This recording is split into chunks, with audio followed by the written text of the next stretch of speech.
Hello, my name's Chris Davis. I'm Managing Director of Engage Insight.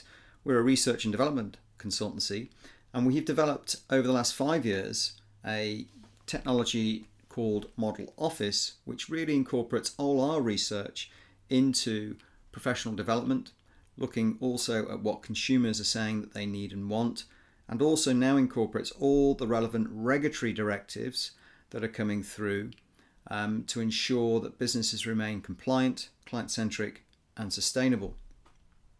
One thing's for sure is that we have plenty of problems in this industry.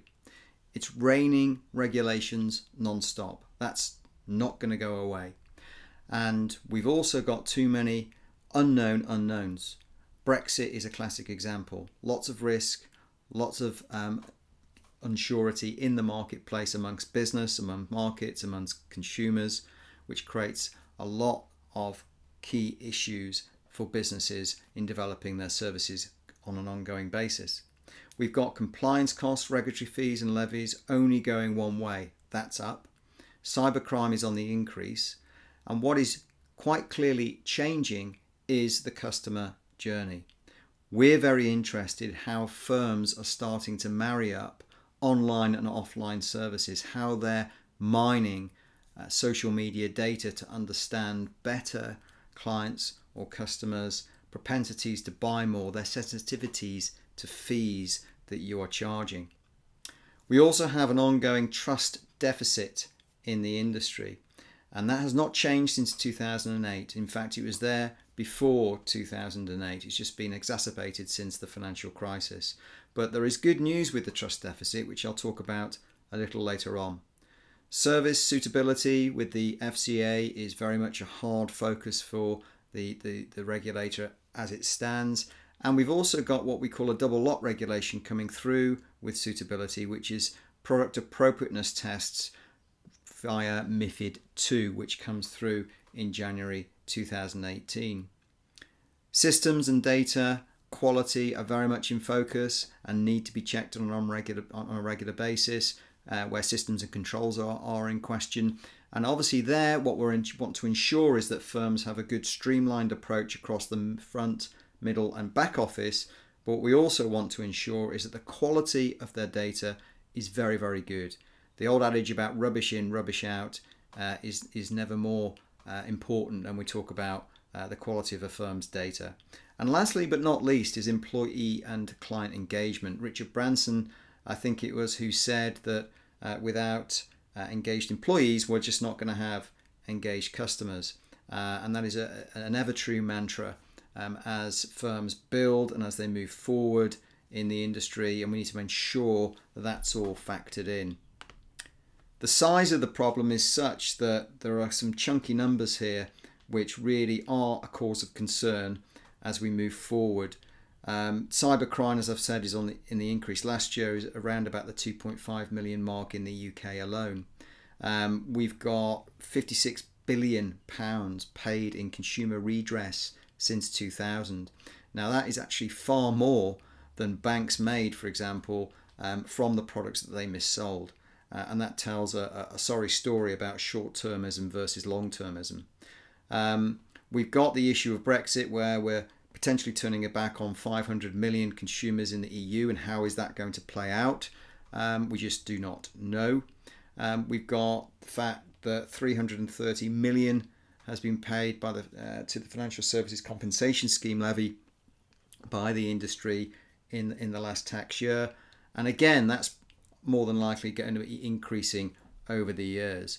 We've also got in the States 26 billion or thereabouts in assets under management in the what's poorly termed the robo-advisors, where they've got the automated tax harvesting and investment strategies through technology providers. And that over in the UK is also going to be on the increase. But again, I think that's good news for the financial planner community, as I'll talk about in a little while.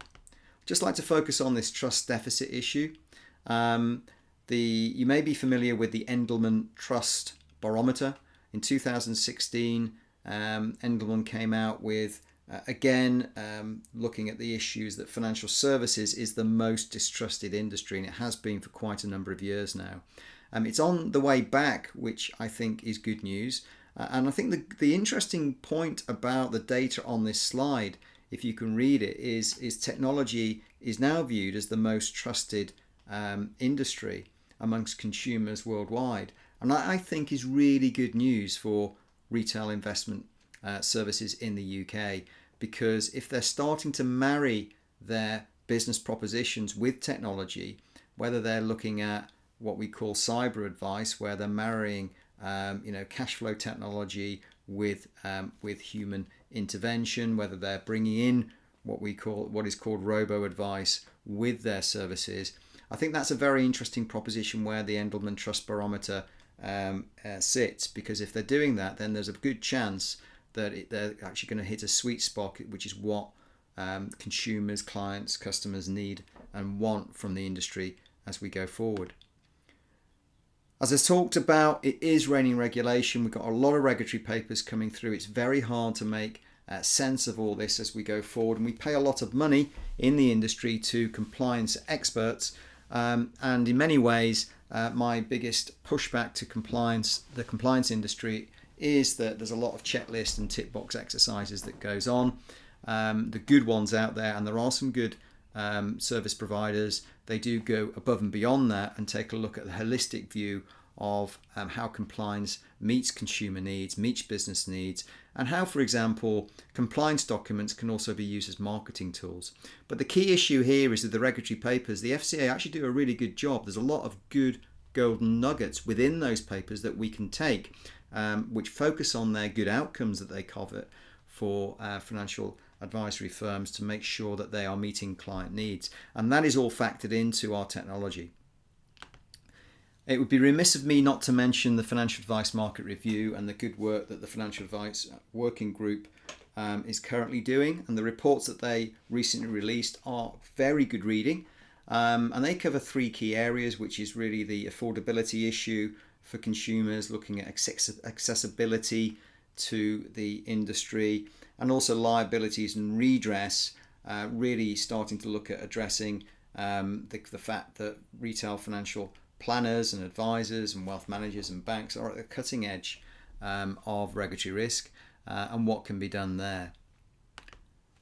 What is definitely changing is the supply chain, and at the moment there's a lot of focus on will direct-to-client overtake face-to-face business-to-client relationships, and at the end of the day, it may do, it may not to a certain degree, but we feel that there's a strong need, and having been a financial advisor and planner and wealth manager for the best part of a decade, my bias, if you like, is that I don't think that's going to change too much. I think people need people. People need people to make decisions, key lifestyle decisions, and therefore I think that's good news.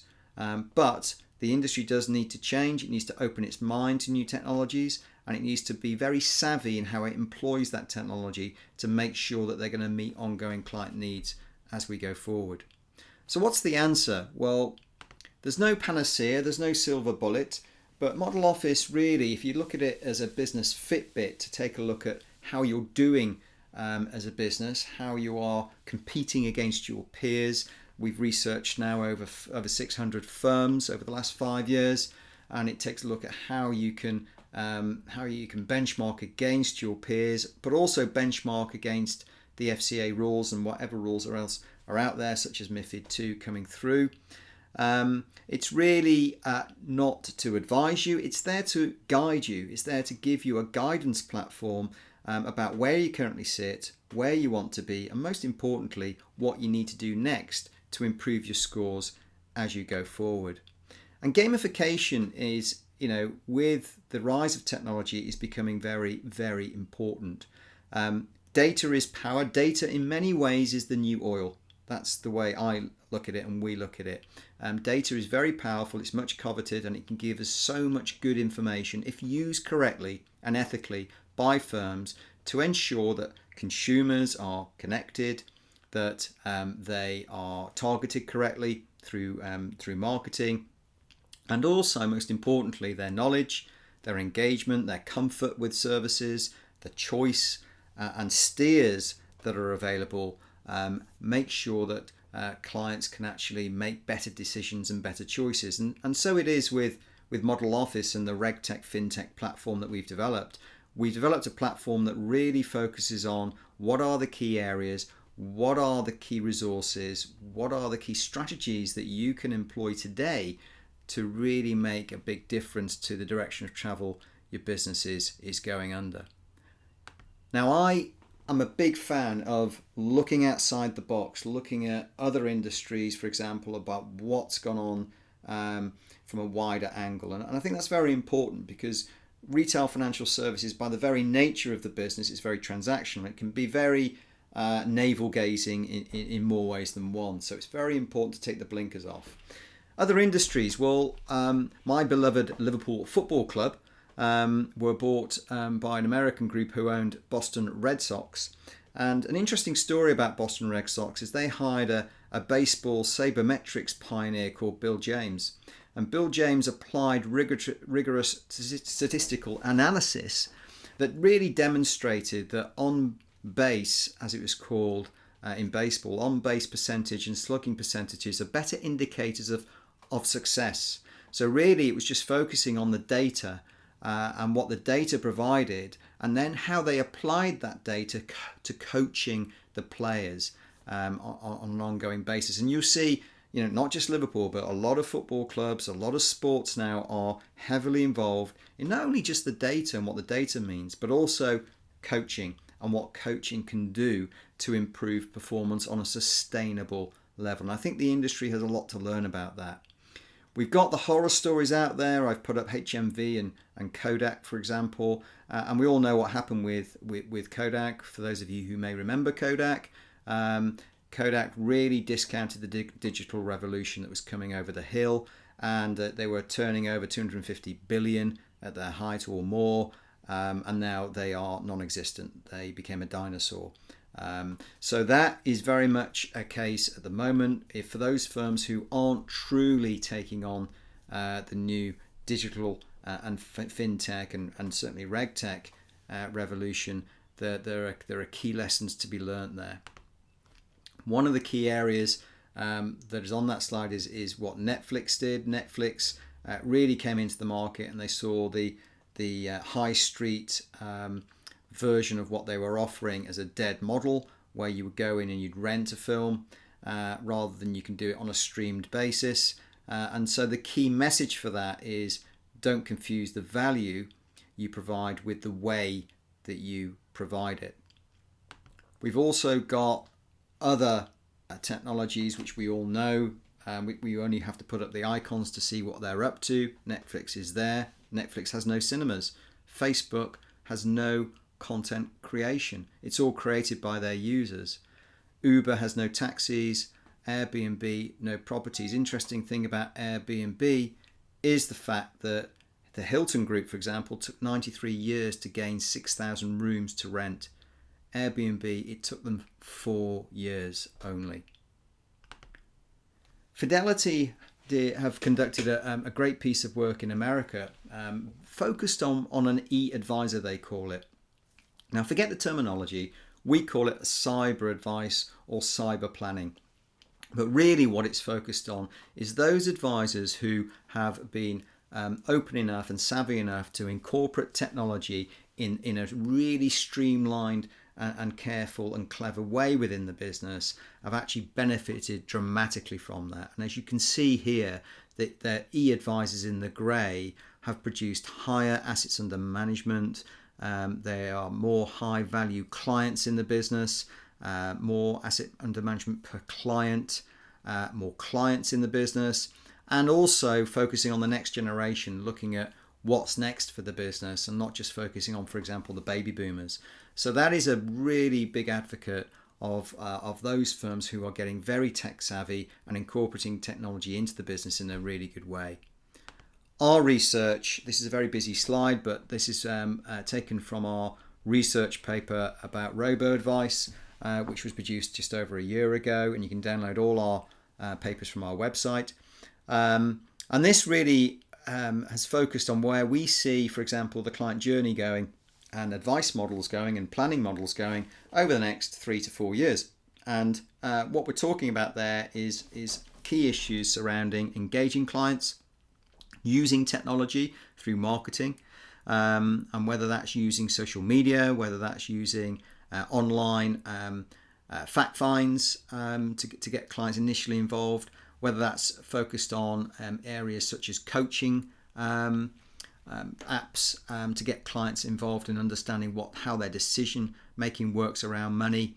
We're also very much focused on our next project at Engage is focused on artificial intelligence and how that can be a massive enabler tool for the industry as we go forward. But the key point here, and this is something that Nutmeg missed when they first started the business, is that our research categorically shows that clients, when they want to make a decision, they'd rather speak to someone, particularly if they've got larger amounts of money to invest. So that really is the phone a friend approach you can see there that we feel is essential to a lot of firms who are building technology into the business. There's going to be no quick wins here. A lot of brain power needs to go into this.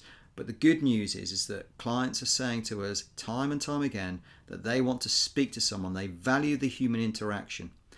The other issue to mention in this is that we've also researched what advisors and planners think clients value. And that's very different actually to what clients are saying to us that they value.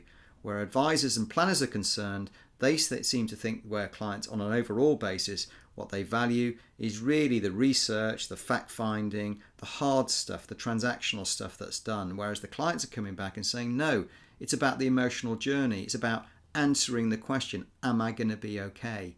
So again, technology can act as a massive enabler tool with that, but also so can good quality financial planning where it's a face-to-face basis. We feel that should be involved around coaching clients, not just the old transactional financial advice process. So coming back to solutions, which I'm a big fan of, Model Office has incorporated 5 keys that we see as crucial to developing a business which operates a good quality professional development program that really hits all the bases from the regulatory point of view, has high quality people on board with the right skills, and also meets all the regulatory requirements on an ongoing basis, and has a streamlined system to make sure data flows, to make sure tasks and administration tasks are completed with ease and efficiently and effectively. And also the client relationship management system focuses on the R, the relationship, not just the C and the M, as a lot of technology seems to do. The gamification piece comes in the fact that we have built in performance styles. So this is like your Fitbit, where we benchmark each key to our research and where we're seeing good professional development practice. And then depending on how you've answered your statements in each key, then it will produce a dial style system which is color coded, which will then show how you're performing against the benchmark and also how you could be performing in a year, because what Model Office algorithm will do is pick out steers and strategies from the system to help you improve your development on an ongoing basis. It has also resources in the system that it will pull from various areas such as the FCA website to give you steers and strategies to improve the compliance angle as well as the business development angles. It also produces a balanced scorecard for the business across the 5 keys and has strategic plans that you can download and use as resources on an ongoing basis. And of course it provides CPD, so it has an e-learning element to the platform. Now, most importantly, what we want to do is we want to support what we view as the optimum model in the industry. What is the optimum model in a financial planner or a financial advisor, wealth manager or bank? Well, we certainly see financial planning and coaching at the core of the optimum model. And here's the thing. We think in this particular area that the financial planner firm or coaching firm, if they're involving coaching within that and soft skills, highly soft skills focused, we don't think that needs to be authorized or regulated. We actually think that that can offer true guidance, particularly if you think about the HMT new definition of advice, which follows MiFID, which really is about making a personal recommendation on a specific product, then that opens up more of a play area, if you like, for firms just to offer financial coaching, life coaching, really to get away from product completely. And I think that's a very interesting proposition. Then you have the e-advice, streamlined advice or guidance, which is the next sphere, which really focuses on how you're blending the technology into the planning and coaching. And from that point of view, what we're looking at is a Chinese wall, if you like, around the planning and the coaching. And then you've got the technology. If you want then to start to look at regulated activity, you're bringing in the investment management, you're bringing in the advice where the technology sits as well. And the final piece of the jigsaw is looking at ancillary services that you may not offer, banking, tax, legal, whatever it is, specialist services.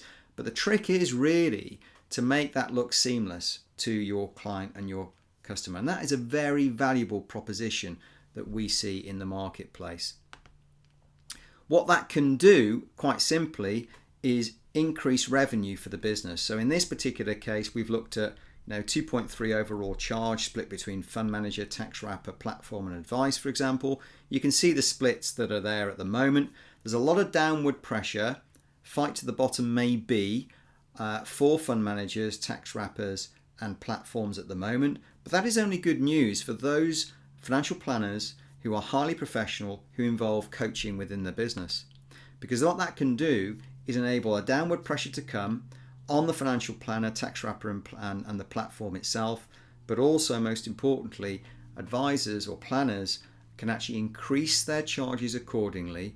And depending on how you charge, whether it's direct with the client or a split between ad valorem and direct to the client, retainer, however you decide to charge, the most important thing there is that you take far more control of the revenues, as what the retail distribution review originally set out to do, to reset the relationship between the customers and the industry, between advisors, planners and the customers paying direct fees to that particular area rather than through product providers. That can have a massive effect on the overall capital value of a business going forward. In this particular case, I've just taken a look at a turnover for, this is a case study that we've currently working with a planner firm at the moment where we've got a turnover of $1 million, the variable costs, etc., and the fixed costs are in there.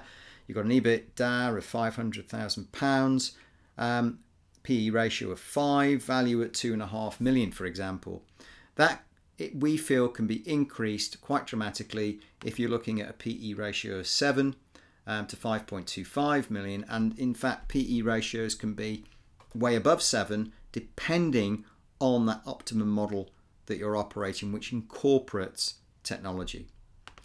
So really, technology and model office is all about evidence, it's all about the data, understanding where you sit against the rules, understanding where you sit against your peers, but most importantly, getting the firm and the people involved with the firm to ask the right questions, to understand where you are, compare and contrast results, and then get steers and strategies from the Mo platform, but also take a look at the resources you have in the business to make sure that you're moving forward as a professional development firm, incorporating technology to most importantly give your customers and your clients what they feel that they need. So I hope that gives a good overview of Model Office.